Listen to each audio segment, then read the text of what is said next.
Boa noite, pessoal. Boa noite.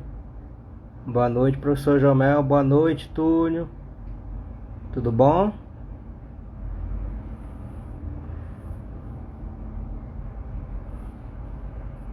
Só aguardar um pouquinho o pessoal entrar que já chamo o nosso convidado. Enquanto isso, manda o aviãozinho da nossa live aí pra todo mundo. Vocês conseguem me escutar bem? Dá pra escutar tranquilo?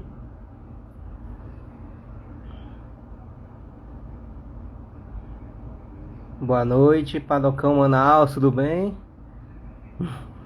Pessoal aí do projeto aí muito bom também. Larissa, boa noite. Boa noite a todos. Só avisar aqui o palestrante que tô aguardando o pessoal entrar.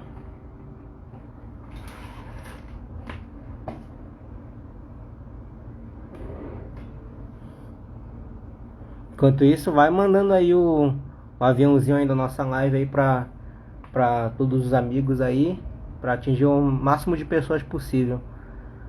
Desde já agradecer a presença aí de todos.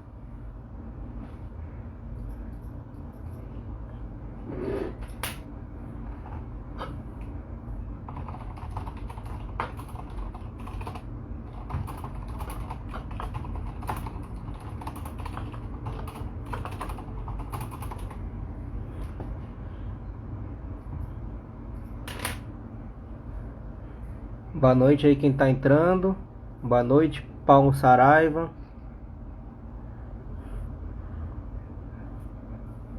Agradeço imensamente a presença também nossos membros do projeto, Túlio e o professor Jomel, que é o nosso orientador.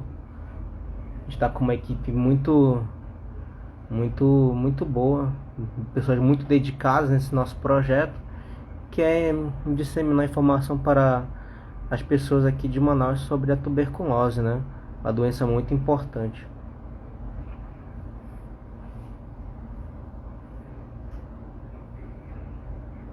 Esperar mais uns 2 minutinhos, já vou chamar o professor Jair, que ele é epidemiologista, né? Ele atua diretamente no programa de controle da tuberculose aqui em Manaus. Então vai ser uma conversa bem interessante.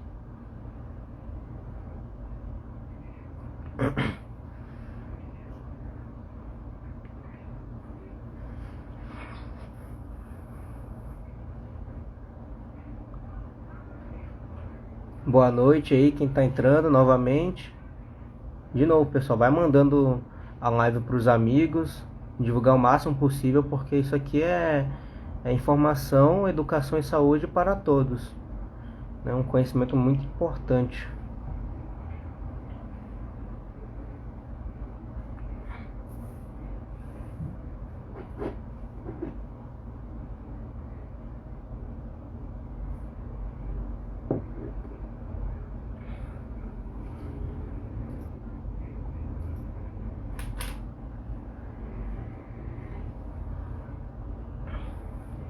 Bom, vou chamando aqui o nosso palestrante, professor Jair, arroba.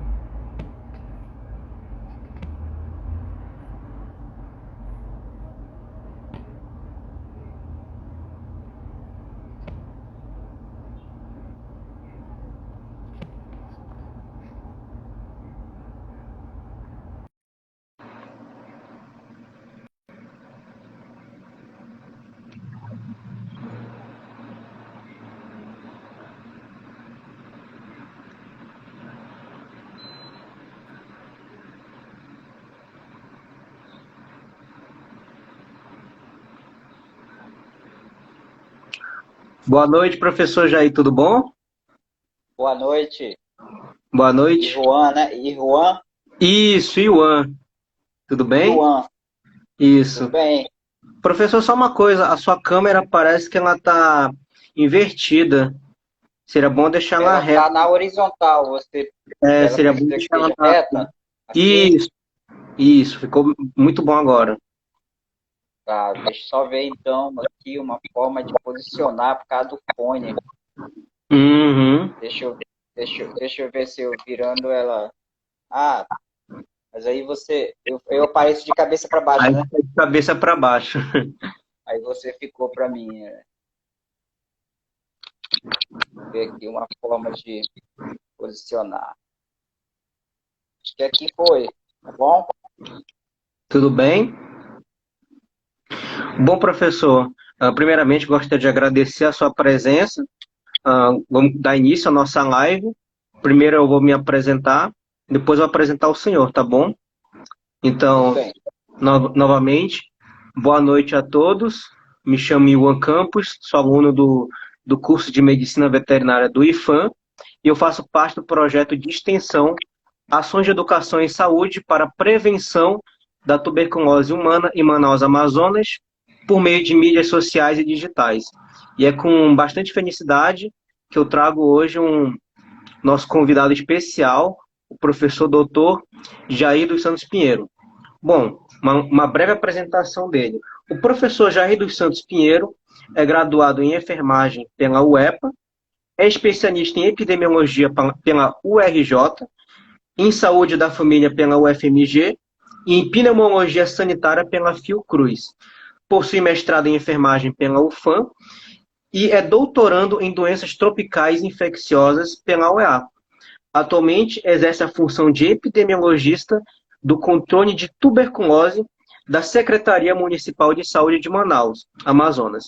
Então, desde já, professor, obrigado pela presença. Gostaria de agradecer publicamente, em nome de toda a nossa equipe, pela sua presença e por ceder parte do seu tempo para estar aqui conosco, falando sobre um tema muito importante para a saúde pública, que é a tuberculose.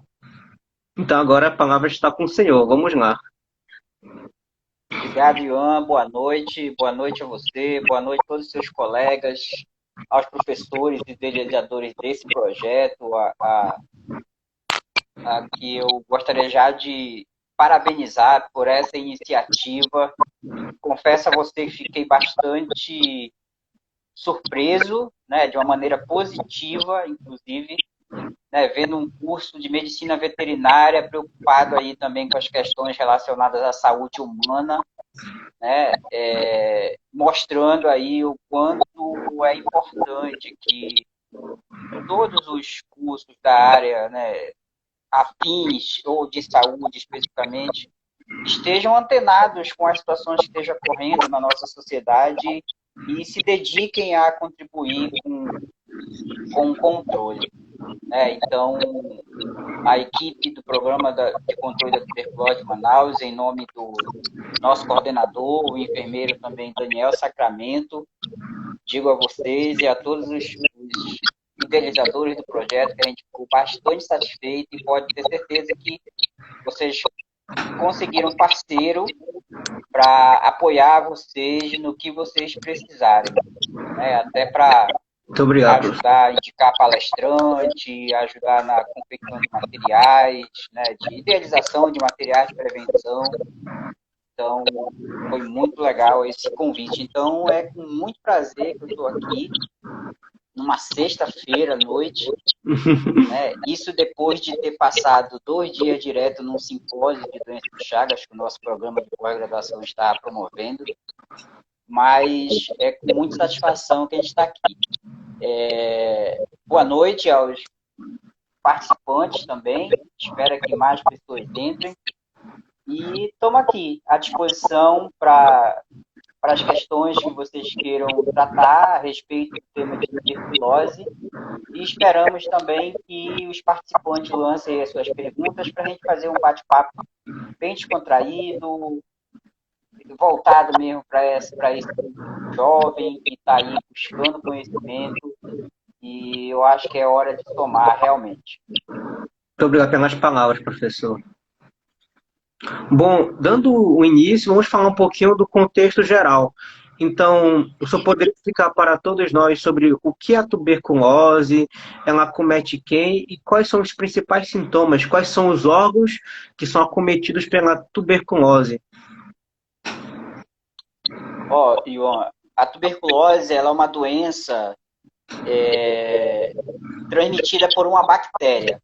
Tá? O agente causador é uma bactéria, a bactéria denominada de Mycobacterium tuberculosis, mais popularmente conhecida como bacilo de Koch, em homenagem ao seu descobridor, lá no ano de 1880, Robert Koch.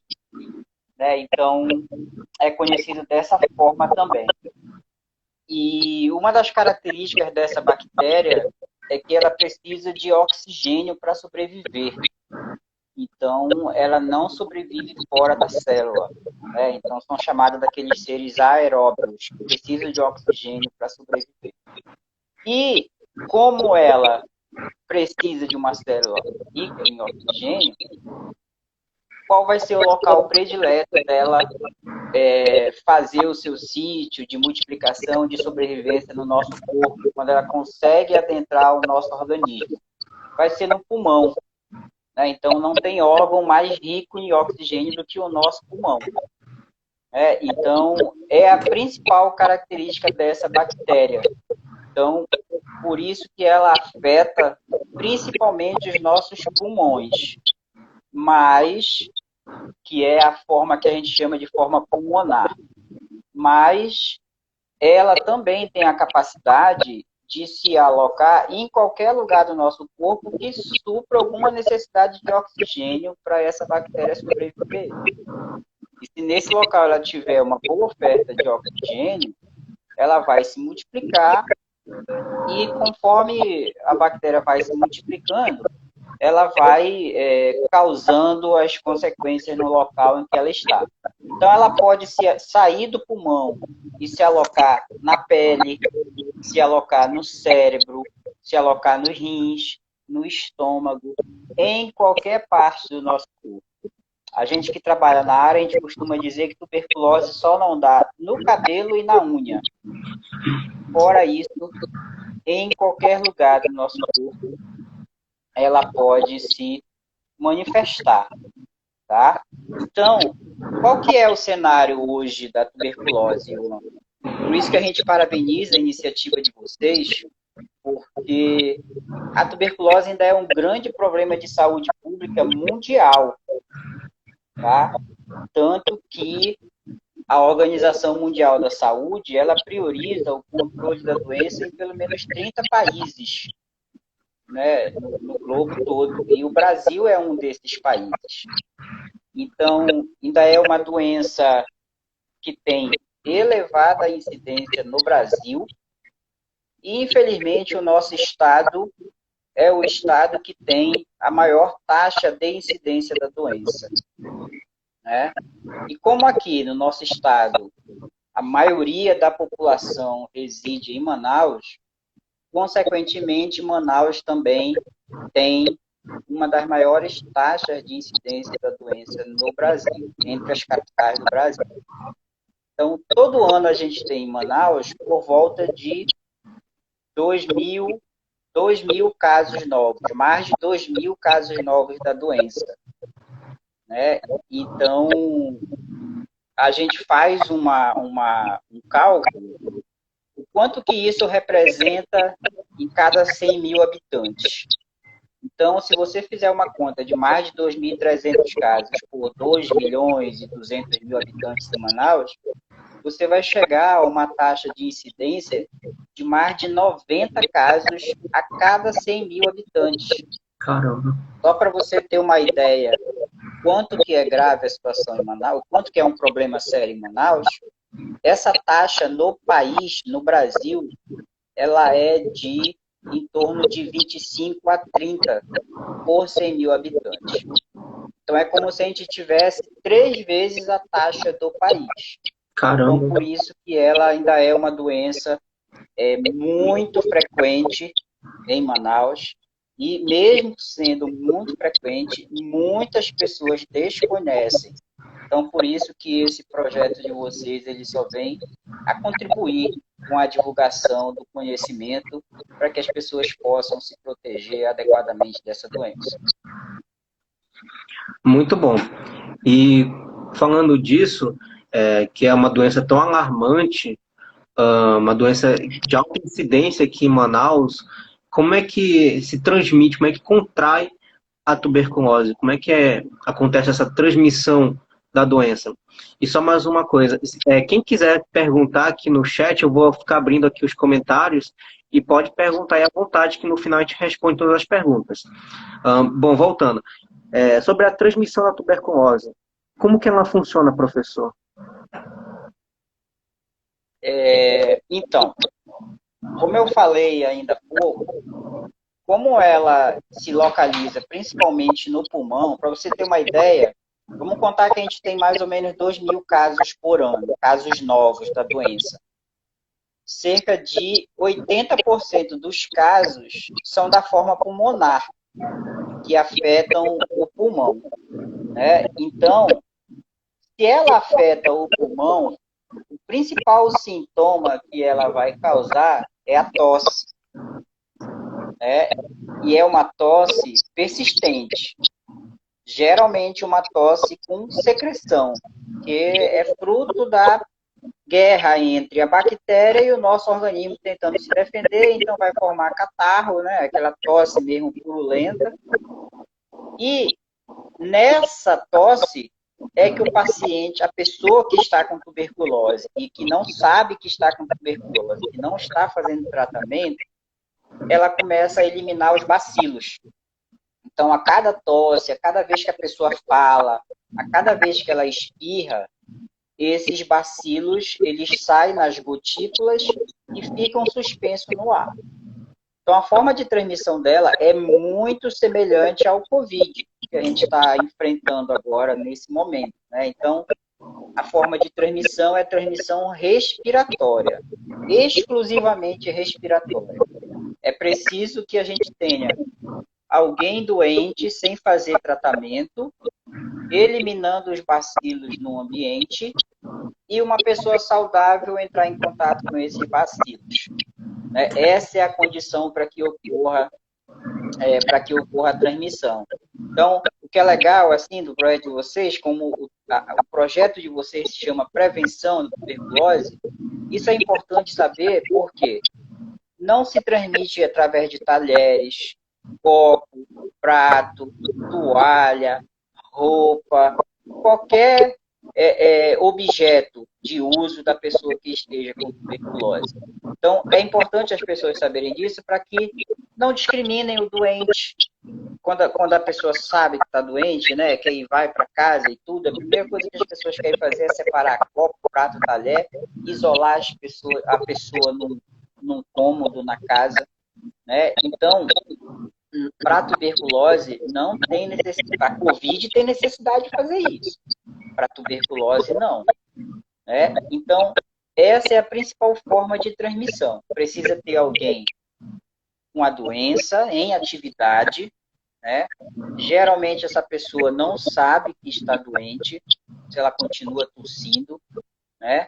Porque a pessoa que sabe que está doente, que já fez o seu diagnóstico, que já foi numa unidade de saúde, que já começou o seu tratamento, se ela começa o tratamento e faz o tratamento adequadamente, hoje a gente sabe que em torno de 2 semanas ela já não está mais transmitindo a doença. Então, o esquema de tratamento é tão efetivo que ele já nas primeiras semanas diminui muito a quantidade de bacilos que essa pessoa elimina. Então, a própria forma de fazer um diagnóstico precoce e fazer o tratamento adequado é a forma da gente prevenir a doença também para outras pessoas. Então, por isso que a gente não deve discriminar, né? Tem que, na verdade, apoiar a pessoa que está fazendo tratamento, e depois, como a gente vai falar, provavelmente a gente vai falar sobre o tratamento mais na frente, a gente vai ver que é um tratamento longo, então essa pessoa precisa de apoio, né, para fazer esse tratamento.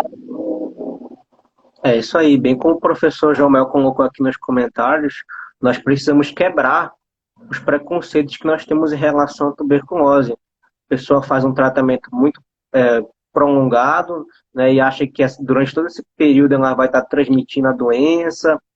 Como o senhor mesmo comentou, fica isolando muito essa pessoa, não quer utilizar talheres nem copos, e E essa informação, esse conhecimento que a gente tem, só vem a partir da educação em saúde. Então é por isso que é muito importante nós termos órgãos, é, temos programas de controle para difundir principalmente essa informação para a população em geral, que muitas vezes não tem esse conhecimento, né? Exatamente. Então, assim, imagina, a pessoa já está doente, né? Passam muitas coisas na cabeça da pessoa, né? O fato de estar doente, o fato de ter que fazer uso de medicação todo dia, o fato de conviver durante um tempo com uma doença, se não for bem tratada, pode evoluir para óbito. Né? Então, imagine uma pessoa com tudo isso na cabeça ainda ter que lidar com o preconceito e com o isolamento. Né? Então, assim, não vai adiantar nada as pessoas da casa isolarem a pessoa com tuberculose durante o tratamento, porque o período que elas foram expostas a ele foi antes. Então, depois a gente provavelmente vai falar um pouco mais sobre isso, que tem medidas a serem tomadas a partir do momento que a gente faz o diagnóstico de um caso novo, que podem ser usadas para prevenir a TB entre as pessoas que convivem com o caso de tuberculose.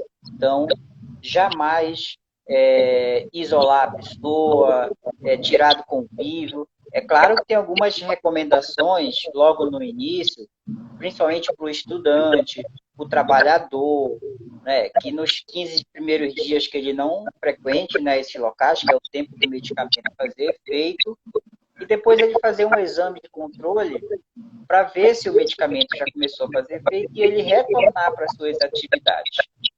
Então, são alguns cuidados de proteção que a gente recomenda logo no início do tratamento, mas essa pessoa precisa muito mais de apoio do que de discriminação.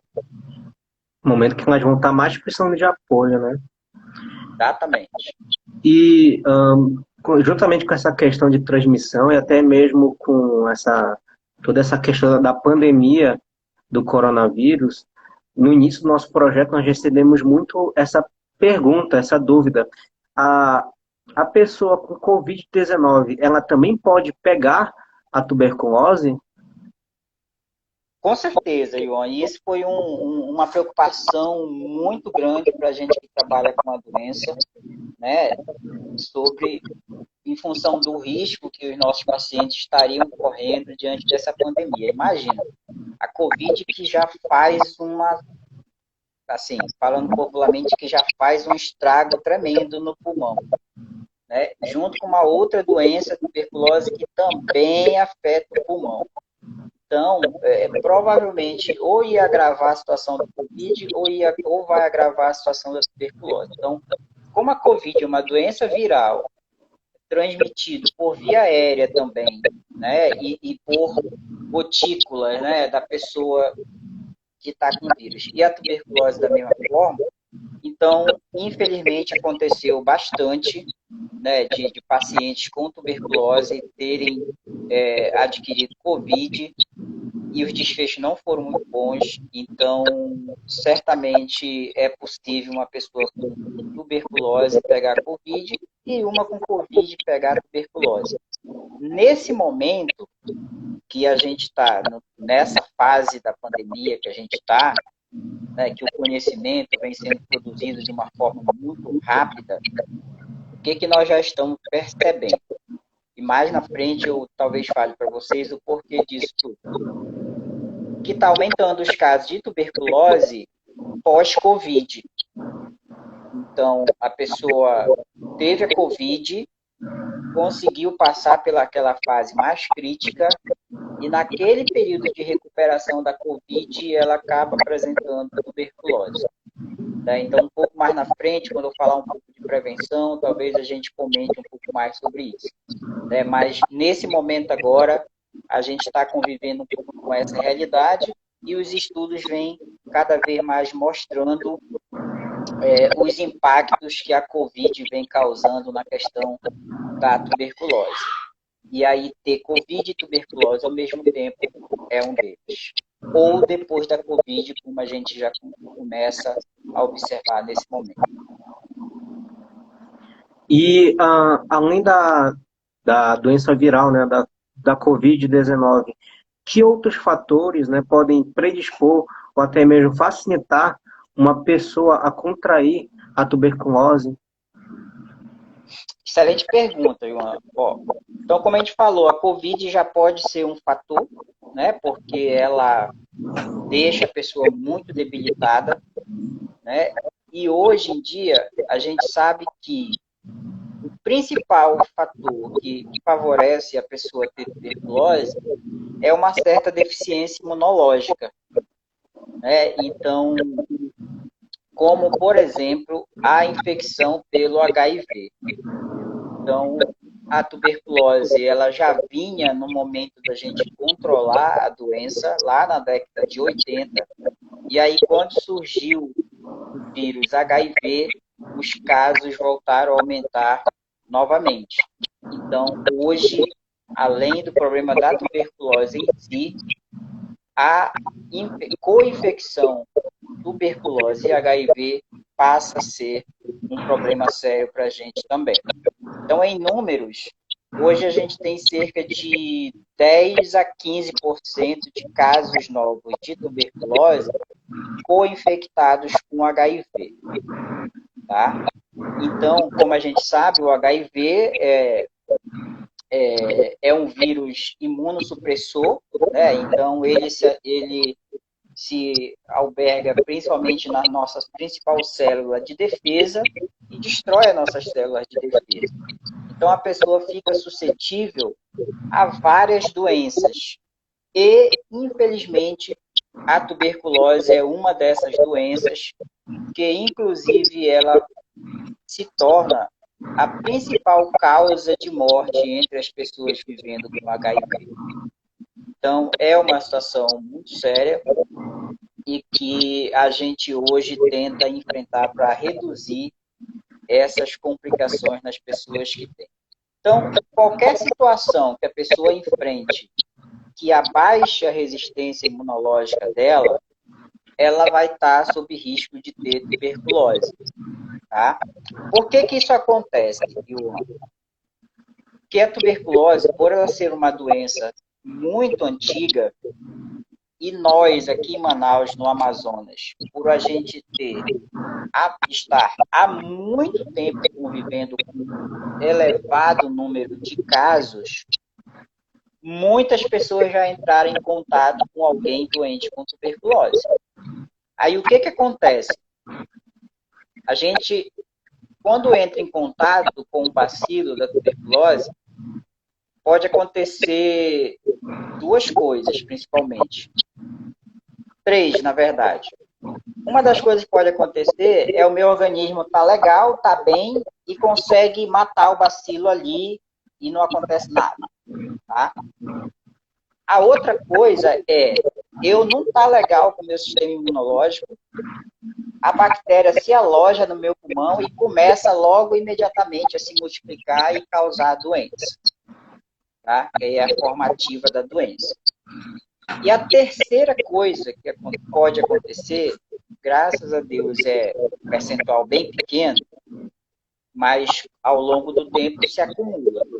Então, a terceira coisa que pode acontecer é a bactéria se alojar no meu corpo, principalmente no pulmão.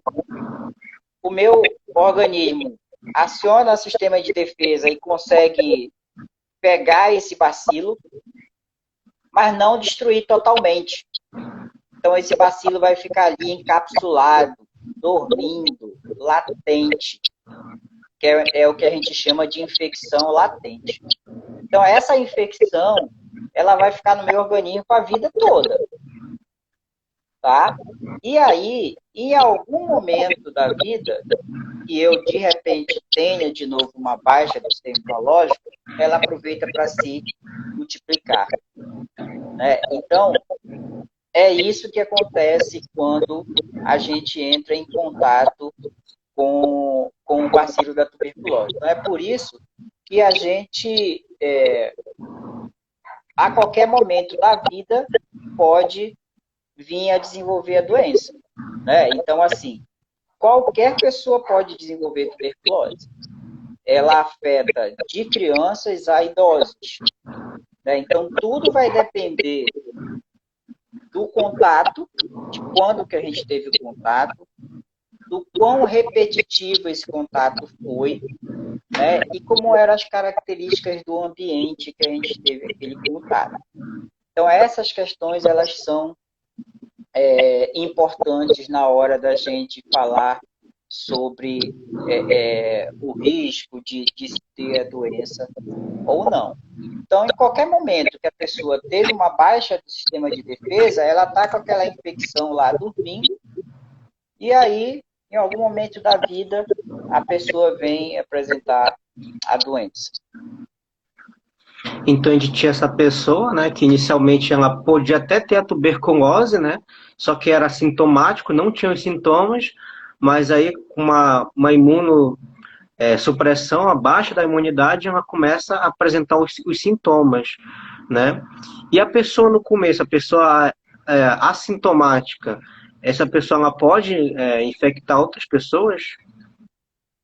Na tuberculose, a gente não usa muito esse termo, assim, de assintomática. Essa parte que eu falei aí, quando ela se infecta e fica com a TB, que a gente chama de TB latente ou infecção latente, nem é considerada doença, né? É uma infecção. E aí a pessoa não apresenta sintoma nenhum, e como ela não está apresentando sintoma nenhum, ela também não vai transmitir.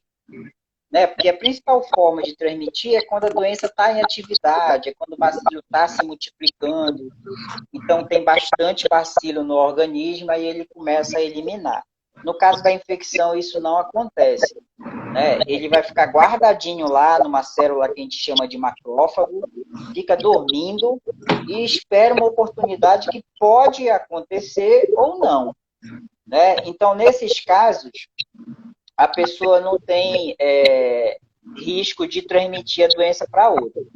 Então, a transmissão ela vai ocorrer principalmente com a pessoa que está tossindo e eliminando o bacilo no ambiente. Né? Então, é por isso que a principal recomendação que a gente dá para as pessoas é que, se você está com tosse por 2 semanas ou mais, procure uma unidade de saúde. Né? Porque aí a gente vai fazer as orientações e vai fazer os exames específicos para descobrir se é tuberculose ou não. Que, infelizmente, o que é que as pessoas fazem quando estão com alguma situação assim? Geralmente vão com remédio caseiro, não procura o serviço imediatamente, às vezes se automedica, por isso que hoje, ainda bem que a venda de antibióticos é controlada, porque antes a pessoa, qualquer resto de antibiótico que tinha em casa, então comprava um antibiótico por conta própria na farmácia e saía tomando. E só ia mascarando o sintoma, então só vai demorando a ter o diagnóstico. Então, o conselho que a gente dá é, se você tem tosse persistente por 2 semanas ou mais, pode ser tosse com secreção, com catarro ou sem catarro. Procure uma unidade de saúde. Uma dúvida muito comum. Oi? Também. Também tem muito essa história também. Tem que ser uma tosse com sangue ou sem sangue, com secreção. Não, sem secreção. não, pode ser tosse seca, porque se já tiver tosse com sangue, significa que a pessoa já está num estágio avançado da doença. Ela já está, além de apresentar sintomas da guerra entre o nosso sistema de defesa e o bacilo, ela vai estar demonstrando coisa que o bacilo está ganhando essa guerra e está começando a prejudicar o nosso tecido pulmonar. E aí é que começa a sair o sangue, porque ele começa a estourar os nossos alvéolos. Os nossos alvéolos são ricos em sangue, é onde acontece a troca gasosa, né? Então começa a vir aquele sangue pelo nariz, pelo nariz, que aí vai para a boca, aquela coisa toda. Então, quando a pessoa está nesse... É isso que a gente espera evitar, que as pessoas cheguem nesse estágio. E quando ela chega nesse estágio, às vezes é difícil de reverter. Então, eu acho que o mais bacana desse trabalho de vocês é isso, é passar essa informação de, olha, não é normal tosse. Tosse não é normal. Essa tosse é minha. Não, ninguém tem tosse né? A não ser a pessoa que é fumante, que tem aquele pigarro do cigarro, aquela coisa. Mas fora isso, ninguém tem tosse normal. Nenhuma tosse é normal. É porque alguma coisa está incomodando. Então, se a pessoa está com tosse persistente, procura um profissional de saúde que ele certamente vai saber orientar sobre o que fazer. A gente tem uma pergunta legal aí, né, Ivan, no chat, né? Quais as formas de TB mais diagnosticadas? Então, como eu falei ainda agora, a principal forma vai ser a forma pulmonar, né? Como eu falei, assim, de cada 10 pacientes, 8 tem a forma pulmonar, né? Porque é onde o bacilo se aloja, principalmente, é lá que ele vai se multiplicar, e nesse processo de multiplicação ele vai afetando os tecidos pulmonares. E aí a pessoa começa a apresentar uma tosse que não passa, que enquanto não fizer o tratamento específico da doença, ela não vai curar, dificilmente ela vai curar sozinha, né? Então, estando no estágio já avançado. Então, a forma pulmonar certamente é a forma mais comum da doença. Entre as formas extrapulmonares, também é num local que é bem próximo ao pulmão. O pulmão tem uma membrana que reverte o pulmão, né, um dos tecidos que reverte o pulmão é chamado de pleura. E nesse espaço é onde passa um certo líquido, né, que aí é para evitar aquele atrito do pulmão com outros tecidos. Então, geralmente o bacilo também se aloja nesse local e como se ele corroesse essa membrana, essa pleura, né? Então, às vezes a pessoa tem um derrame daquele líquido que fica ali naquela região. Então, aparece lá no raio-x, derrame pleural. Então, quando acontece isso, a suspeita de ser tuberculose é muito grande. E aí tem uma forma da doença que a gente chama de tuberculose extrapulmonar da forma pleural. Então, entre as formas extrapulmonares, essa é uma das mais diagnosticadas também. E entre uma outra forma também extrapulmonar, nós temos alguns órgãos no nosso corpo chamados de gânglios. São nossos gânglios linfáticos. Então, eles também participam desse processo de defesa, né? Fazem parte do nosso sistema de defesa. Então, às vezes, naquela passagem do bacilo ali por um gânglio, ele vê uma oportunidade, se aloja ali e acaba afetando esse órgão também. E aí a gente tem a tuberculose ganglionar. Essa é muito visível, a pessoa fica com aquela língua embaixo do braço, né, ou no pescoço, e aí a gente vai lá e faz um exame e descobre que é tuberculose também.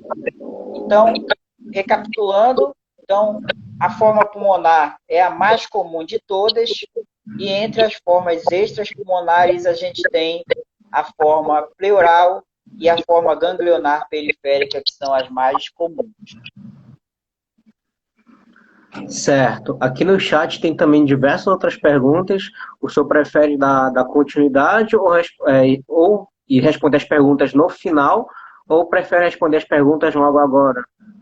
Eu acho que fica legal a gente ir conversando com... Eu acho. O que é que você acha? Pode ser sim, professor. Pode ser, claro.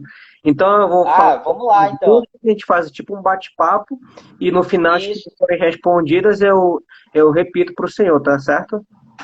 Beleza. Então a gente tem aqui uma da Janice. Qual zona de Manaus tem mais casos de tuberculose, né? As principais zonas de Manaus. Para você ver como todo mundo está exposto à doença e em qualquer lugar pode acontecer, qualquer pessoa pode ter, né? A doença, ela quase que é uma doença característica de grandes centros urbanos, tá? Então, 99% dos casos de Manaus estão na zona urbana de Manaus, tá? E na zona urbana de Manaus, eles se distribuem quase que igualmente entre as zonas norte, sul, leste e oeste. separando em 4 zonas, juntando o centro-sul com o sul e centro-oeste com o oeste. Né? Então, ela se dispersa quase que igualmente nas zonas de Manaus, mas a gente tem alguns bairros que concentram mais casos. Consequentemente, os bairros mais populosos é onde a gente vai ter mais casos de tuberculose. Né? E as zonas mais populosas também a gente vai ter mais casos de tuberculose. Então, hoje, o Distrito Leste já foi o principal responsável pela maior parte dos casos, a Zona Leste, né, pela maior parte dos casos no município, mas atualmente a Zona Norte já se destaca como casos acima do que a Zona Leste. Né? Então, a Zona Norte e Leste são as zonas que mais têm casos de tuberculose assim, concentrados. E, consequentemente, os seus maiores bairros. Então, na Zona Leste, o Jorge Teixeira, o Zumbi, o São José Operário, são os bairros que têm mais casos de tuberculose. E na parte da Cidade Nova, do norte, a Cidade Nova, o Nova Cidade, são os bairros que concentram o maior número de casos da doença na zona urbana do município. Certo. Outra aqui é do Paulo. A tuberculose em forma miliar. Tem casos em Manaus? Ou já chegou algum caso de tuberculose miliar aqui? A tuberculose miliar é uma outra forma de manifestação da tuberculose, que é a forma extrapulmonar. Por que miliar? O termo miliar vem do latim milium, que é semelhante a milho. Né? Então, o pulmão fica com inúmeras calcificações muito pequenas, parecido um grão de milho, né? E espalhado no pulmão todo. Então, a gente chama isso de tuberculose disseminada ou tuberculose miliar. Essa forma, ela é muito rara agora, mais recentemente, principalmente em crianças. Ela já foi uma das principais formas lá no início dos anos 60, 70, né? Até antes da vacina BCG. Então, hoje a vacina BCG, o principal efeito dela é proteger a criança contra as formas graves da doença. E uma dessas formas graves é a tuberculose miliar. Então, a tuberculose miliar é muito rara já em crianças menores de 5 anos, mas ainda acontece alguns casos em pessoas vivendo com HIV, por conta daquilo que falei ainda há pouco. A pessoa está com o sistema de defesa lá embaixo, e aí a bactéria acaba disseminando o pulmão todo. São muito raros os casos, número muito baixo, mas ainda acontece. Infelizmente, mais em adultos, ou no estado do Amazonas, em crianças, geralmente crianças indígenas que não foram vacinadas com a BCG. Mas é um número muito baixo, graças a Deus. Assim como a forma meningoencefálica, que é a outra forma grave da doença também, que tem sido muito reduzida em função da vacina BCG logo na infância, logo no nascimento.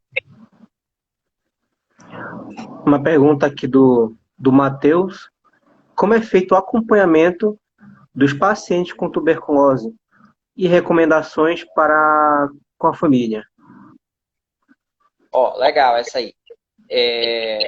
A partir do momento que a pessoa está com a suspeita da doença, ela vai no posto de saúde e a gente toma as medidas para fazer o diagnóstico.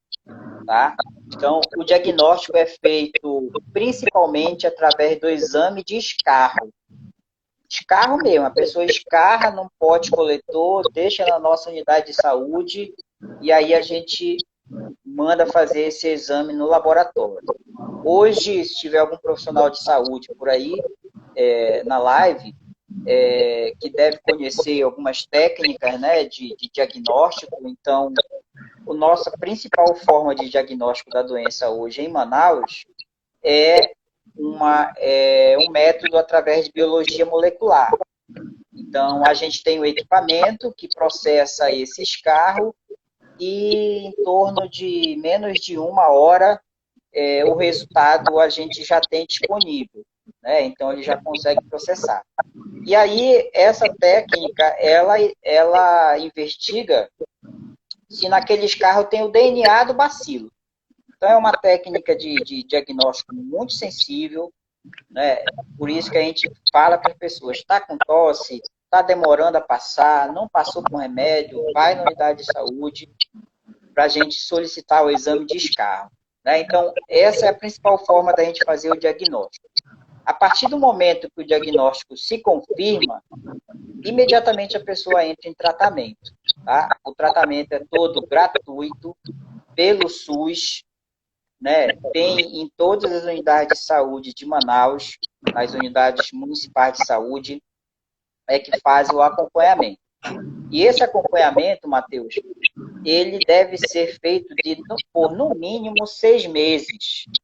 Então, esse é um grande desafio para o controle da doença, né? Porque ainda é uma doença que é tratada, eu considero 6 meses uma eternidade.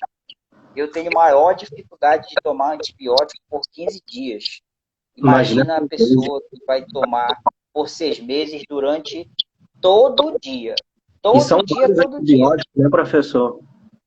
São. Aí o esquema de tratamento, hoje a gente já tem um avanço também da parte farmacológica. A gente trata inicialmente por 2 meses com 4 tipos de drogas. E a vantagem é que essas 4 drogas, elas vêm combinadas num único comprimido. Só que a quantidade de comprimido que a pessoa toma depende do peso dela. Então, dependendo do peso, essa pessoa pode tomar de 2 a 5 comprimidos por dia, dependendo do peso, né? Então, é muito difícil fazer esse tratamento, tá? E nas primeiras semanas do tratamento, como são 4 drogas, geralmente a pessoa tem alguns efeitos adversos da doença, do tratamento, né? Como vômito, dor de estômago, pode ter algumas outras também, mas são muito mais raros, tá? E às vezes dificulta dar continuidade ao tratamento. Então, o maior desafio nosso é fazer com que a pessoa consiga fazer logo os 2 meses de tratamento com as 4 drogas, porque os outros 4 meses de tratamento já vão ser 2 drogas apenas. E também em comprimido combinado, né, num único comprimido. E aí o número de comprimidos também vai depender do peso da pessoa. Então, o tratamento é feito por 6 meses. E a cura duradoura da doença só acontece se a pessoa fizer o tratamento adequadamente, Matheus. E isso é muito importante porque todo antibiótico, toda doença, toda bactéria, uma das suas capacidades é de se tornar resistente ao antibiótico, assim como alguns vírus também. Então, se a pessoa não faz o primeiro tratamento adequadamente, aí ela tem que reiniciar o tratamento se ela voltar para a unidade de saúde. Aí se ela não toma de novo o tratamento adequado, o que vai acontecendo? Ele vai aumentando o risco de se tornar, da bactéria que ele tem, se tornar resistente ao medicamento. E é aí que mora o perigo, porque se ele desenvolver a forma resistente da doença, a gente até tem algumas espécies de tratamento para essa forma, mas é de pelo menos 2 anos. Né? Inclusive com drogas por via injetável. Então, ele só vai complicando ainda mais a situação dele. Né? Então, por isso que o grande desafio é a gente divulgar que a tuberculose tem o diagnóstico no SUS de maneira gratuita, tem o tratamento no SUS de maneira gratuita e ela tem cura. Né? Então, é por isso que é importante a gente apoiar o paciente para ele aguentar esses 6 meses de tratamento, porque se ele aguentar, em 6 meses ele está totalmente livre da doença. E depois desse tratamento em torno de 6 meses, a pessoa se cura da doença e quais são as chances dela pegar de novo contrair novamente a tuberculose? Ou ela já desenvolve uma certa imunidade? Então, imunidade é o que a gente chama de memória imunológica, é uma coisa que só acontece com vírus, com bactérias não. Então, infelizmente, a pessoa, qualquer pessoa, toda vez que estiver exposta a uma grande quantidade de bacilo, ela tem o risco de adoecer. Então, existe a forma de tuberculose que a gente chama de recidiva. O que é a recidiva? É aquela pessoa que já tratou a doença, em algum outro momento da vida ela tem a doença de novo. Tá? Mas aí, Yuan, com quem mais isso acontece? Isso acontece mais com aquela pessoa que não fez o primeiro tratamento adequadamente. Como é isso? A pessoa começou o tratamento, aí jovem, por exemplo, que é o nosso maior desafio, é diagnosticar o jovem e tratar o jovem. E para piorar a situação, os casos são mais concentrados nos jovens de 29 a 39 anos. Então, ele começa o tratamento, aí toma legal de segunda a quinta-feira e sexta vai para a balada, aí para. Que ele, não vou misturar com álcool, não sei o que, vou beber e para. Aí volta na segunda de novo. Então, ele já não vai tomar o medicamento da forma adequada. O tratamento que ele ia levar 30 dias para terminar um mês, ele vai levar 40, 45 dias. Então, infelizmente, são essas pessoas que têm o risco de, mesmo depois de conseguir serem curadas, virem depois apresentar novamente a doença. Então, ela pode se infectar novamente, tá? E desenvolver a doença de novo, tá? Ou a cura dela não foi muito duradoura, porque não matou todos aqueles bacilos. Algum bacilo se aproveitou dessa falta diária de tomar medicação para ficar guardadinho ali. Aí, quando é depois, mais na frente, ele reativa de novo. Se manifesta. Então, por isso que é um desafio muito grande a gente conseguir fazer com que o paciente faça o tratamento corretamente. Tanto que o abandono de tratamento, ultimamente, a gente está com uma taxa de abandono de 20% das pessoas abandonam o tratamento.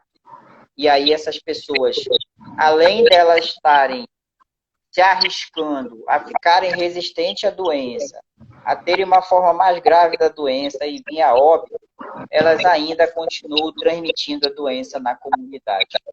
Então, por isso que é um desafio muito grande. Até mesmo porque se a pessoa tá iniciando o tratamento, ela percebe uma certa melhora em torno de 2 semanas, como o senhor comentou, que a taxa de bacilos vai diminuindo, e ela já acha que já está curada, né? E ela acaba abandonando esse tratamento. Isso que acredito que deve ser o maior desafio do tratamento da tuberculose, né? Exatamente, você tocou num ponto-chave, Principalmente aí, de novo, trazendo a questão para o jovem e às vezes para o idoso também. Se sente melhor, aí às vezes a equipe não conseguiu passar todas as informações para ele no início do tratamento, E aí ele pega e para. E aí que mora o perigo, porque aí a doença vai reativar de novo e ele vai ter que, se ele ficar 30 dias sem tomar medicamento, o tratamento que ele está fazendo já é todo suspenso e ele vai ter que reiniciar mais 6 meses de tratamento.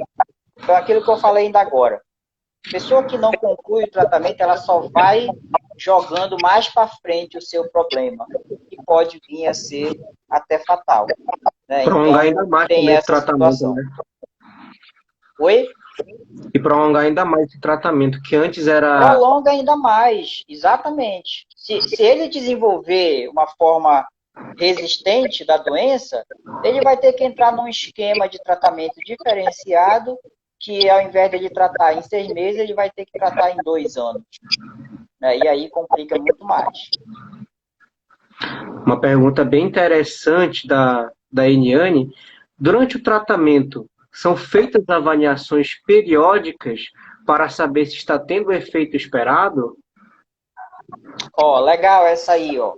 E casa com a pergunta que o Matheus fez ainda agora sobre como que é o acompanhamento, né? Então, como o tratamento dura 6 meses, o paciente tem acompanhamento bem de perto pelo serviço de saúde. Então, ou ele vai semanalmente na unidade, ou ele vai a cada 15 dias, ou ele vai uma vez por mês, né? De acordo com a equipe que negocia com ele a forma dele ser acompanhado.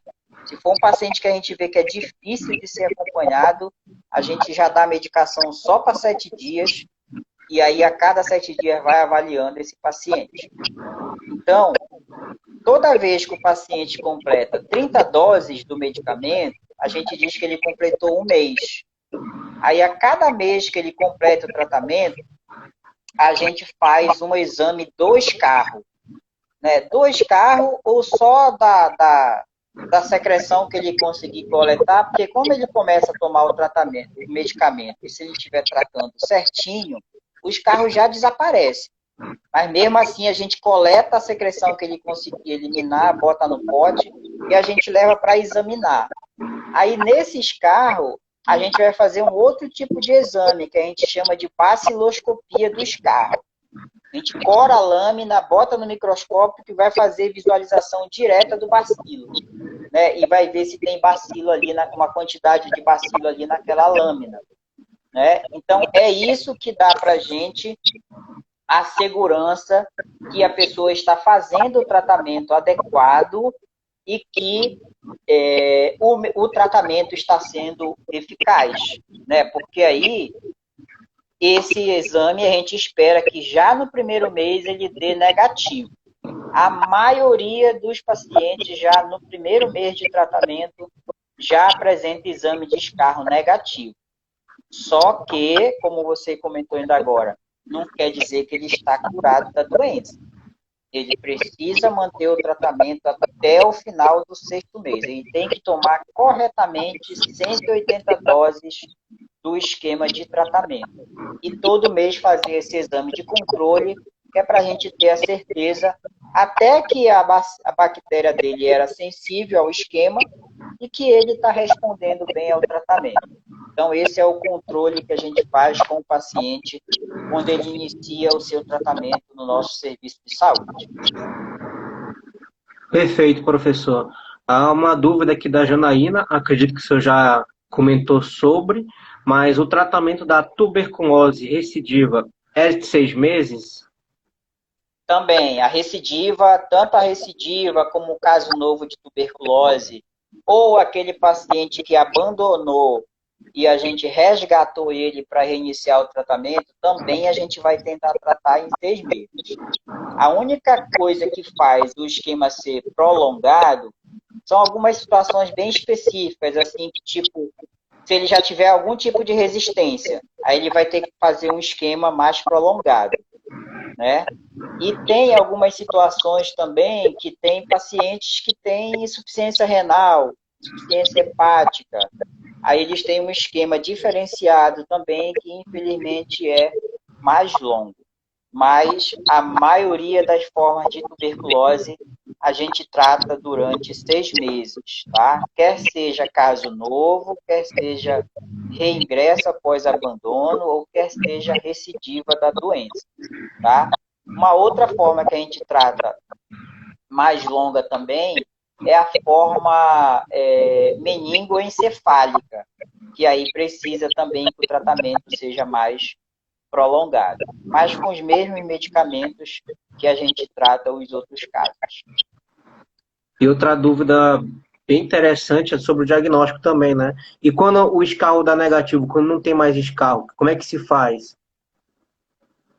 Isso, na verdade, isso acontece com o paciente que está em tratamento, né? Quando ele está em tratamento, ele não tem mais escarro. a gente faz uma orientação para ele fazer um esforço de coletar a secreção de manhãzinha cedo, né? E às vezes vem só muco, vem só aquela saliva, ele coleta aquilo ali. É aquilo ali que a gente vai fazer o exame, a gente tem que ter a certeza que não tem mais nada ali em secreção que venha da árvore pulmonar dele, né? E aí não tem problema. Então, às vezes o paciente não entende por que eu vou ainda fazer isso, porque eu não tenho mais escarro, não estou mais tossindo, e aí não vai fazer o exame de controle, né? Mas aí a gente orienta o paciente que é muito importante que ele colete, nem que seja saliva, mas não é tipo só cuspir no pote. A gente faz uma certa orientação. E essa secreção, mesmo aquela secreção bem cristalina, que vem de muco mesmo da árvore pulmonar, a gente examina, porque se tiver bacilo, ele vai aparecer lá, né? E aí a gente fica mais alerta com o paciente. Muito Esse bom. pessoal pergunta muito aí, hein, João? O pessoal é brabo, rapaz. A gente tinha um roteirozinho, né, professor? Acabou que pelas perguntas mesmo já foi. Já, Né, já foi, você já viu que já está indo, né? Quase tudo lá do roteiro. Mas é legal assim, né? O pessoal participando, porque é para eles que a gente está aqui, né? Então, sempre é bom legal tirar a ter dúvida dele mesmo. Com certeza. Aí outra aqui da Eniane. E no caso, quando o paciente é resistente, como é que é diagnosticado o aparecimento da resistência em determinado paciente? Como saber quem é resistente? Ó, o método que a gente usa, o teste que a gente usa, que é de biologia molecular, ele é um teste automatizado. Então, é um equipamento que a gente coloca o escarro, prepara ele com reagentes, coloca no equipamento e ele vai fazer a metodologia. A vantagem do nosso diagnóstico aqui em Manaus e na maioria das capitais do país é que, além desse teste identificar o DNA do bacilo da tuberculose, ele já testa se esse bacilo é resistente a uma das drogas do medicamento, do tratamento, que no caso a rifampicina. E é a principal droga que combate o bacilo, é a nossa droga mais potente. Então, a resistência a essa droga, ela precisa ser diagnosticada rapidamente. Então, na hora que a gente está lá fazendo o diagnóstico do paciente, a gente imediatamente, quando faz a análise para ver se o DNA do bacilo está lá, se ele tiver, o equipamento já testa, a metodologia já testa se ele é resistente à rifampicina. Se ele já for resistente, aí a gente já vai tomar outras medidas, tá? Só que, como eu falei ainda agora, o esquema de tratamento tem 4 drogas. E aí, como é que a gente faz para avaliar a resistência às outras drogas? A gente faz outras metodologias de diagnóstico, tá? Tem uma outra metodologia que a gente chama de cultura de escarro. A gente pega esse escarro, bota lá num tubo de ensaio com um preparado lá, para ver se o bacilo vai crescer ali dentro, tá? Se o bacilo crescer, a gente diz que foi uma cultura de escarro positiva, e aí a gente manda para o nosso laboratório de saúde pública, que é o LACEN, que é da Fundação de Vigilância em Saúde, doutora Rosimeire Costa Pinto, e lá eles vão fazer um outro teste, que é chamado de teste de sensibilidade, para ver se aquela bactéria ela tem, além da resistência à rifampicina, resistência à isoniazida e ao etambutol, que fazem parte também do esquema de tratamento. Então, ó, eu já falei aqui que a gente faz, de método laboratorial, a gente faz teste rápido molecular, a gente faz baciloscopia de escarro e a gente faz cultura de escarro e teste de sensibilidade. Então, todas essas metodologias de laboratório são realizadas em Manaus, né, ou nos nossos laboratórios da Secretaria Municipal de Saúde de Manaus, ou no Laboratório de Saúde Pública do LACEN, que fazem parte também da nossa estrutura de controle da tuberculose em Manaus e no Amazonas. Uma outra pergunta aqui da Larissa. E como o exame de raio-x pode auxiliar, né, no diagnóstico, no caso, radiografia de tórax? Isso, ó, o raio-x, então assim, a gente tem, além dos métodos laboratoriais, né, para fazer o diagnóstico da doença, a gente tem alguns métodos auxiliares ou complementares. Então, o raio-x é um deles. Então, o raio-x é um método auxiliar, e não é para a forma de tuberculose pulmonar. Né? Então, aquela forma que eu falei ainda agora, da tuberculose pleural, o raio-x ajuda muito, porque um derrame pleural aparece numa imagem de raio-x. Pode aparecer também numa tomografia de tórax. Né? Então, uma tomografia computadorizada também aparece lá imagens sugestivas de tuberculose.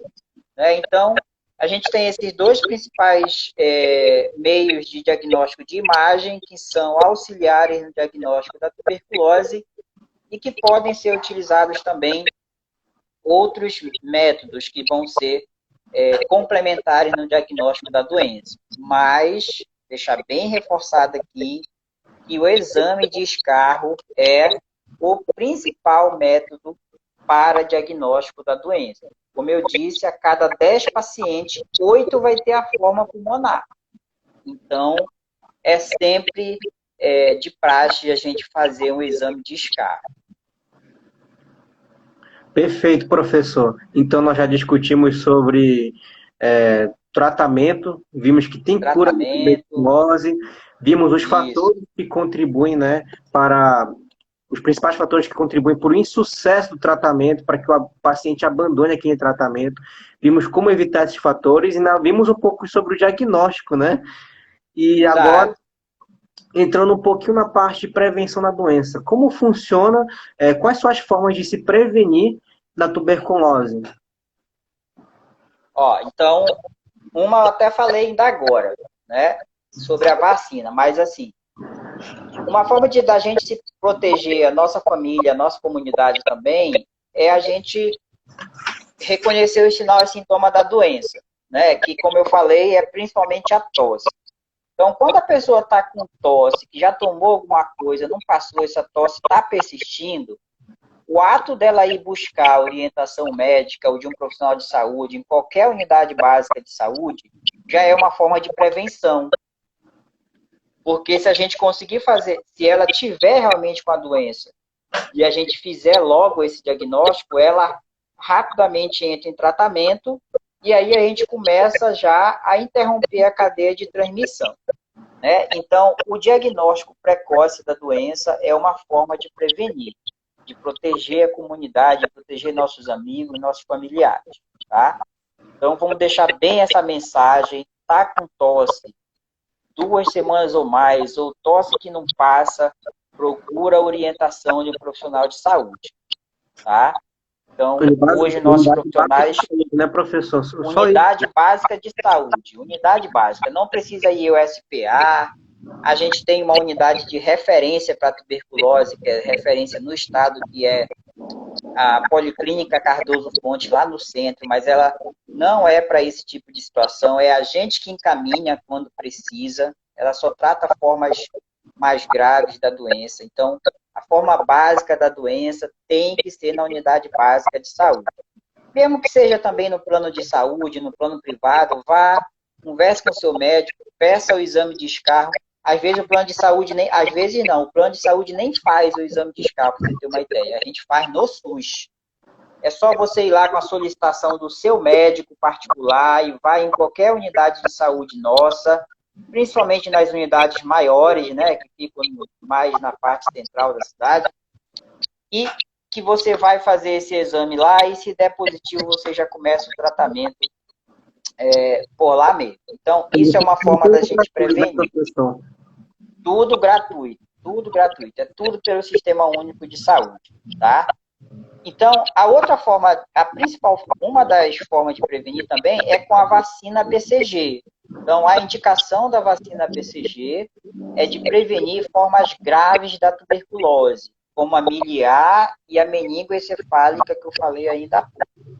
Tá? Então, por isso que é uma vacina obrigatória, né? Ela é uma das vacinas obrigatórias que a gente tem no calendário de vacinação, porque imediatamente quando nasce, a criança tem que ser vacinada com a vacina BCG, para ela não correr o risco de entrar em contato com a bactéria causadora da doença. Tá? Então, a primeira forma é a vacina, que a gente administra na criança logo após o parto, tá? Que a gente tem também no Sistema Único de Saúde e em todas as nossas maternidades, tanto do município Moura Tapajós, como em todas as maternidades do estado, tá? E algumas unidades básicas de saúde nossa também administram a vacina.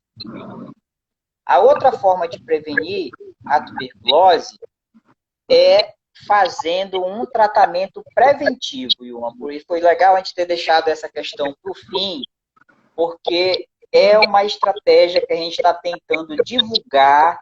Eu acho que o nosso coordenador vai ter mais contato com vocês, para vocês ajudarem a gente nesse processo de divulgação, que é o diagnóstico e o tratamento da TB latente, ou da infecção latente pela tuberculose. Lembra que eu falei lá no começo que a pessoa entra em contato, se infecta e fica com essa infecção para a vida toda?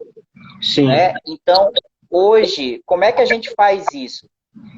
A gente faz isso principalmente para os familiares que convivem com o caso de tuberculose. Então, para esses familiares, a gente orienta que todos compareçam ao serviço de saúde e lá a gente vai, primeiramente, quem estiver apresentando tosse também, a gente imediatamente já coleta escarro e já manda fazer o exame.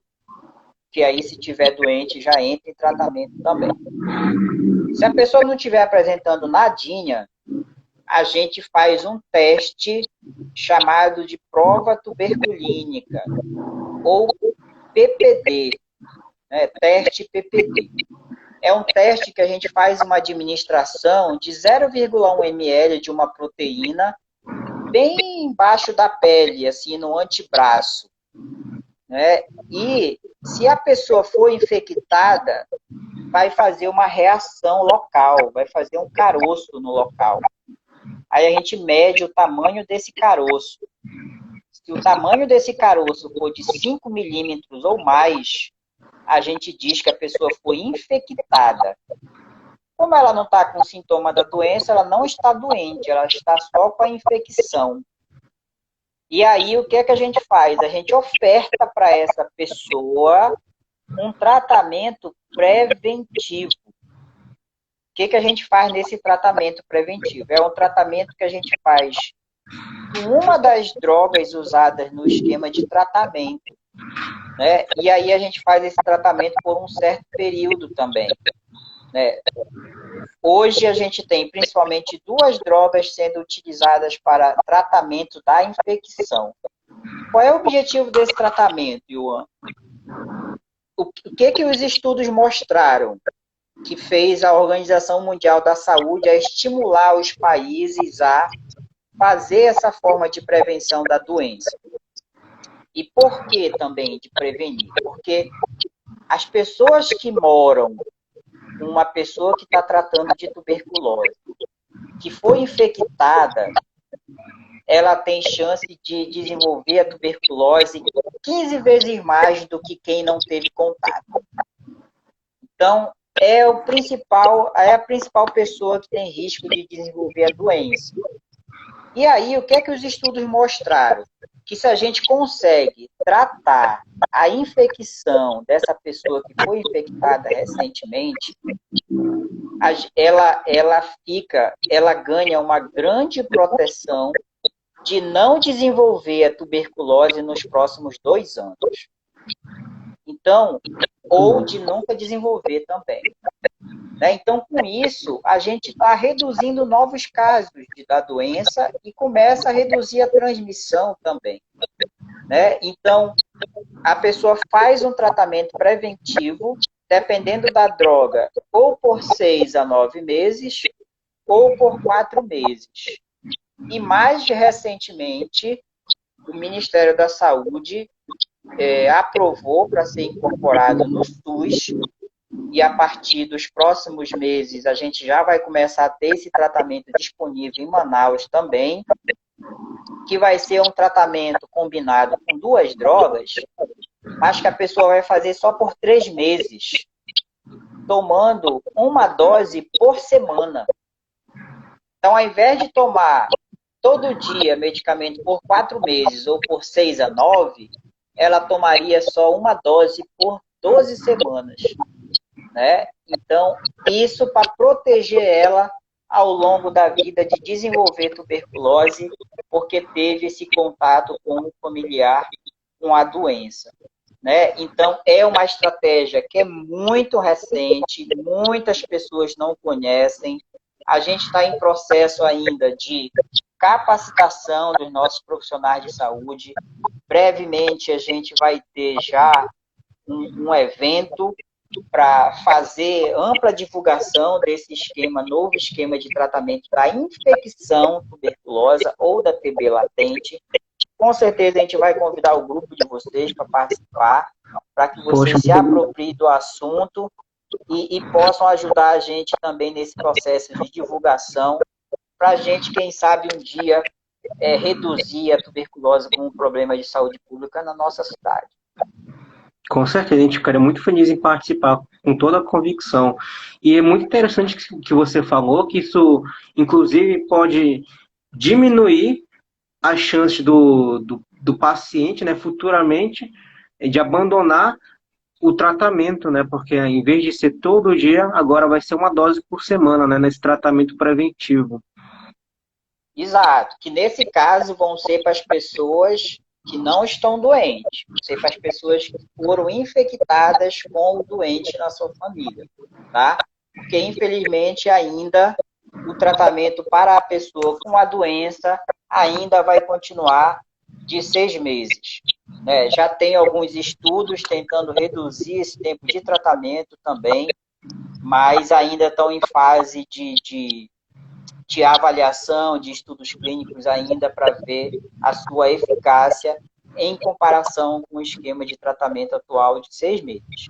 Né? Mas já é uma grande ferramenta e uma oportunidade que a pessoa que convive com caso de tuberculose para não vir a ser um novo caso futuramente.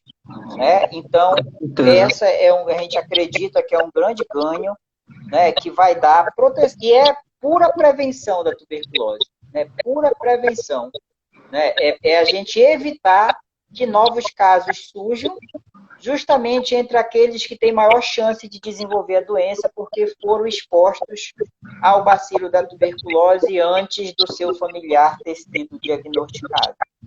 Né, então, por isso que a gente está aí num projeto, num planejamento, nosso coordenador, junto à Secretaria Municipal de Saúde de Manaus, para divulgar bastante essa estratégia para ser uma ferramenta a mais no controle da doença no nosso município. Excelente. A gente teve aqui uma dúvida aqui da Eniane, né? Ela fala que houve uma época em que foi dada uma segunda dose da vacina BCG. Inclusive eu tomei. Ainda funciona assim ou foi só um teste? Na época tinha uma expectativa de que uma segunda dose da BCG entre 6 e 7 anos de idade aumentasse a proteção da criança ao longo da vida. Mas isso já teve estudo que comprovou que não acontecia. E aí essa segunda dose foi suspensa do calendário de vacinação. Essa segunda dose, ela só existe, na verdade, como estratégia de prevenção de outra doença que é causada por uma bactéria-prima, que a gente chama de prima da bactéria da tuberculose, que é a hanseníase. Então, os contatos, as pessoas que convivem com um caso de hanseníase, se ela já tiver uma dose da vacina BCG, a gente faz uma segunda dose, porque ela faz aí uma proteção cruzada e previne do contato de hanseníase desenvolver a doença.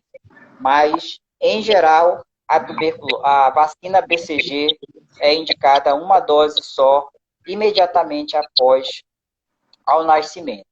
E alguns estudos vêm sendo feitos, inclusive antes, quando não tinha ainda vacina da Covid, alguns estudos começaram a ser feitos para avaliar o efeito protetor da BCG em profissionais de saúde, né? E aí esse estudo, inclusive, vem sendo feito no nosso programa de pós-graduação, na Fundação de Medicina Tropical, mas hoje, como surgiu as vacinas da BCG, da Covid, eles estão com outros objetivos já com o projeto. Mas, por enquanto, basicamente é uma dose só da vacina BCG imediatamente após o nascimento. E com relação à vacina BCG, uma mãe pergunta: o meu filho pode ter uma reação alérgica da vacina BCG? Toda vacina, né, isso está muito em pauta agora por conta das reações da vacina da Covid, que inclusive pessoas estão deixando de tomar a segunda dose da Covid porque tiveram uma reação que disseram que foi forte na primeira dose e estão deixando de tomar a segunda dose da vacina. A gente aproveita até para conclamar essas pessoas que não façam isso. As complicações da Covid são infinitamente maiores do que os eventos adversos da vacina. Tá? Então, se você tomou a primeira dose da vacina, teve uma reação, com certeza você passou por ela, senão você não estava aqui contando história, né? Ninguém morreu porque tomou a vacina. Né? E toda vacina, que a gente chama vacina multidose, quando tem mais de uma dose, em geral, a segunda dose a pessoa tem menos reações que a primeira, porque o organismo dela já teve um primeiro contato. Então, geralmente, a segunda dose quase não vai ter reação. Então, vamos lá, galera que está assistindo aí, as pessoas que estão assistindo, fale com seus familiares para que retornem. A gente tem mais de 15 mil pessoas que não retornaram para tomar a vacina aqui em Manaus.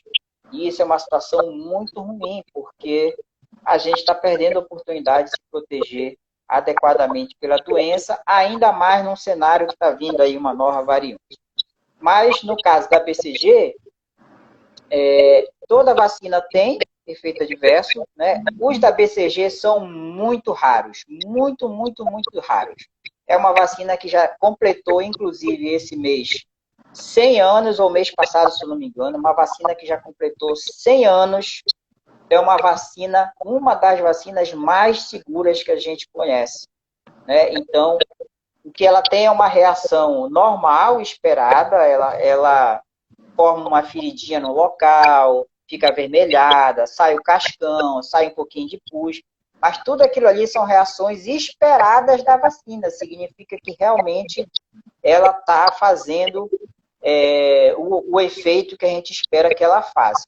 Então, isso são reações normais. As reações raríssimas que acontecem é a criança ter algum infartamento ganglionar, ou embaixo do braço, ou então no pescoço, mas isso acontece muito raramente. Não é motivo ou justificativa para a mãe recusar a vacinar a sua criança. É muito pior ela ter uma forma disseminada da tuberculose, que invade o pulmão todo, e quando acontece em crianças, geralmente vai a óbito, ou uma forma meningoencefálica da tuberculose, que geralmente leva a óbito também.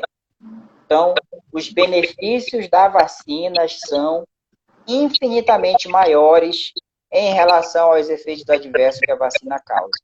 Isso para a maioria das vacinas, inclusive para a vacina mais recente que a gente tem agora, que é a vacina da Covid.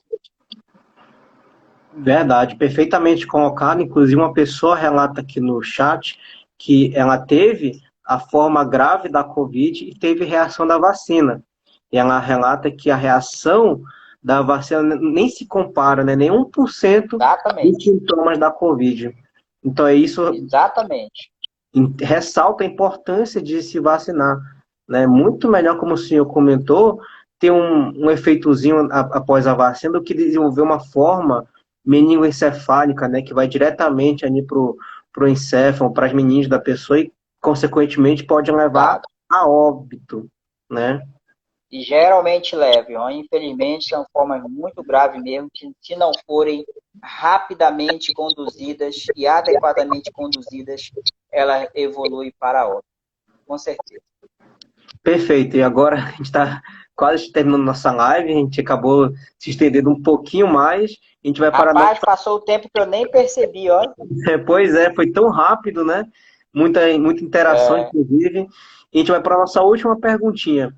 E na nossa cidade de Manaus, existe algum programa de controle da tuberculose? sim, a gente tem uma equipe técnica imensa, inclusive eu vi algumas pessoas aqui, eu acho que entraram, que estão dando força aí também, então até parabenizar essa turma e agradecer também, em nome do nosso coordenador municipal, o enfermeiro Daniel Sacramento, uma turma ótima, muito competente, que a gente tem um grupo que fica, o programa de controle da tuberculose, ele é dividido entre uma equipe que fica no nível central da Censa, que é onde eu, o doutor Daniel Sacramento e mais alguns colegas ficam, né? E nós temos outros profissionais que ficam nas sedes dos distritos de saúde. Então, em Manaus, a gente tem distrito de saúde norte, sul, leste, oeste e rural. Em cada uma dessas sedes, a gente tem pelo menos 2 outros profissionais de saúde que fazem parte da nossa equipe. Então, eles coordenam as ações nas suas regiões. E todos eles fazem parte com a gente. Então, essa equipe do Programa de Controle da Tuberculose de Manaus, né? Então, a gente que faz todo esse trabalho de capacitação dos nossos profissionais, a gente que planeja os insumos de laboratório, que faz o controle dos medicamentos. Os medicamentos são fornecidos pelo Ministério da Saúde, que também tem uma coordenação nacional do programa, e na Fundação de Vigilância em Saúde também temos uma coordenação estadual do programa. E na Organização Mundial de Saúde temos também uma equipe que prioriza o controle da doença em pelo menos 30 países, né? Então, é uma cadeia de pessoas que vem desde a Organização Mundial da Saúde até cada município do país, né? Então, com o desafio aí da gente não deixar essa doença se tornar cada vez mais grave no nosso município, né? Então, a gente faz parte desse programa junto com outros técnicos que ficam em cada sede dos distritos, tá bom? Então, nós temos, o nosso e-mail é tuberculosemanaus@gmail.com, e as pessoas podem fazer contato diretamente, né, ou entrar diretamente na página da Censa, na página da Censa Manaus. A gente tem o nosso link lá, Núcleo de Controle da Tuberculose, e tem lá todas as informações do programa, aonde as unidades de saúde funcionam o programa, aonde tem um posto de coleta para ela deixar o seu escarro para fazer exame, aonde ela pode buscar informação, material educativo. Depois eu vou te passar o link, Juan, também, para vocês terem acesso a essas informações, aos nossos boletins epidemiológicos e aos nossos indicadores. A gente tem um painel de indicadores que a gente disponibiliza lá, e tem todos esses dados a respeito da tuberculose em Manaus, em cada distrito de saúde, em cada bairro, né, e como que são o resultado das ações dos nossos profissionais de saúde, que, na verdade, além da gente nas coordenações, mas quem executa todo esse trabalho são os profissionais em cada unidade de saúde. Desde o porteiro da unidade de saúde, que acolhe a pessoa com suspeita de TB e encaminha para ser atendido na nossa unidade, ao médico, ao enfermeiro, ao farmacêutico, ao profissional do raio-x, ao profissional do laboratório. Então, é uma grande cadeia de profissionais de saúde que fazem parte e que fazem o dia a dia das ações de controle da tuberculose, aos quais eu, em nome da nossa coordenação e da nossa secretaria, gostaria de agradecer todo esse empenho. A gente tem excelentes profissionais nas nossas unidades de saúde, e eu tenho certeza que qualquer pessoa que for buscar o atendimento vai ter a sua situação resolvida. Eu gostaria de aproveitar todo esse seu relato, gostaria de parabenizar o senhor pelo excelente trabalho, gostaria de parabenizar todos os envolvidos. Como o senhor mesmo falou, vai muito além de um único indivíduo, como a Tami falou, uma força-tarefa de pessoas envolvidas em uma causa muito maior, né? Que é essa batalha contra a tuberculose, né? Diminuir, controlar essa doença aqui no nosso Brasil, inclusive, principalmente na nossa cidade de Manaus, que infelizmente hoje tem uma taxa assim extremamente elevada de casos de tuberculose. Então, gostaria de parabenizar o senhor, todos os profissionais de saúde que exercem um trabalho excelente para todos nós, da população, tá? Muito obrigado, tá? Obrigado, Iwan, e mais uma vez, em nome da nossa coordenação, parabéns aí a vocês pelo projeto, parabéns aos professores, né? E a gente espera aí continuar nessa parceria com vocês e estar à disposição aqui para o que vocês precisarem. Com Grande certeza. abraço. E em nome do projeto, em nome de todas as pessoas envolvidas aqui no nosso projeto, nós gostaríamos de agradecer a participação do senhor aqui na nossa live, ceder um pouquinho do seu tempo para dar essa aula de tuberculose para todos nós. Informações extremamente riquíssimas e extremamente valiosas. Então, em nome da nossa equipe da prevenção de tuberculose em Manaus, muito obrigado pela vossa presença. Um abraço. Beleza, e estamos à disposição. Forte abraço. Também estamos disponíveis para qualquer coisa. Obrigado, viu, professor Jair? Uma ótima noite. Tchau. Igualmente. Bom fim de semana a todos que participaram também. Obrigado a todos pela presença.